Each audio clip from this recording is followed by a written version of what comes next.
mu karere ka Kicukiro mu murenge wa Gatenga hagaragaye umurambo w'umugabo imyirondoro ye itaramenyekana yagaragaye hano muri ruhurura hano ku isoko rya Gakekero nibwo uyu murambo waje kugaragara uri muri ruhurura mwino mwakano kayira gatwara amazi nibwo umuturage wabonye uyu murambo bwa mbere yaragiye guhaha hano ku isoko rya Gakekero ahita abona umurambo aratabaza arasakuza inzego z'ubuyobozi n'inzego z'ubugenzacyaha buzita zagera uyu murambo imodoka ishinzwe gutwara imirambo imodoka ya polisi yahisiza iramutwara imujyana ku bitaro bya Kacyiru. Umuvugizi wa polisi hano mu mujyi wa Kigali asobanura yuko imyirondoro y'uno mugabo itaramenyekana kandi ikindi avuga yuko indangamuntu yiwe itigeze iboneka kandi avuga yuko iperereza rikomeje gukorwa kugira ngo hamenyekane ikishe uyu musore ndetse bivuga yuko aramaze igihe kinini mw'iyi ruhurura kubera ko ngo n'umusatsi wari utangiye gupfuka.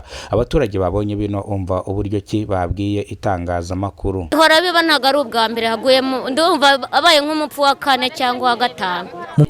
Murebye nabibonye ni umuntu w'umugabo nyine wubitse inda bigaragare ko anamazemo iminsi n'amasazi nyine arimo amutumaho ku mutwe. Nabonye ari umuntu mukuru ufite nk'imyaka nka 30 irenga. Yapfutse umusatsi amasazi aratuma nyine asa nk'uhamaze igihe. Nawe nzi kuko isura yubamye mu mazi. Ni inkuru yashenguye imitima ya benshi, ni inkuru yababaje abanyarwanda benshi cyane, bamwe barwara imitima abandi barahamuka abandi bava mu byabo barashungamiriza.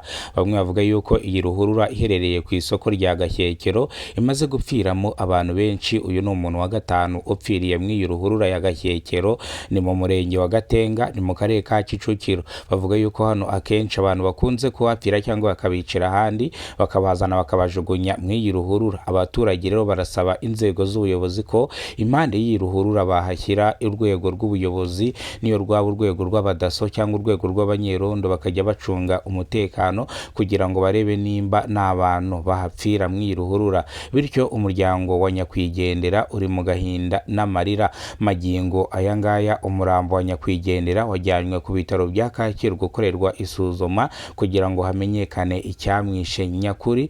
Abaturage ukuntu batanze amakuru bavuga yuko baje bagasanga uyu muntu yapfiriye mw'iyi ruhurura baratabaza, ubwo habanje kuza imbangukiragutabara ariyo ambulance. Mu kuhagera isanga umuntu yarangije kwitaba Imana. Ambulance ikihagera yose ihamagara imodoka ya polisi ishinzwe gutwara imirambo, ubwo nayo yahise ihagera izana n'urwego rw'ubugenzacyaha RIB.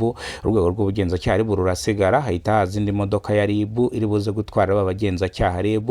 Umurambo wa nyakwigendera we uhita ukomeza uhita ujyanwa ku bitaro bya Kacyiru. Urwego rw'ubugenzacyaha RIB rusigara rukora iperereza. Magingo anga rero iperereza riracyakorwa, nihaza kugaragara uwishe nyakwigendera biraza kumenyekana afatwe atabwe muri yombi, ariko magingo anga nta n'umwe urafatwa nta n'undi ukekwaho iki cyaha.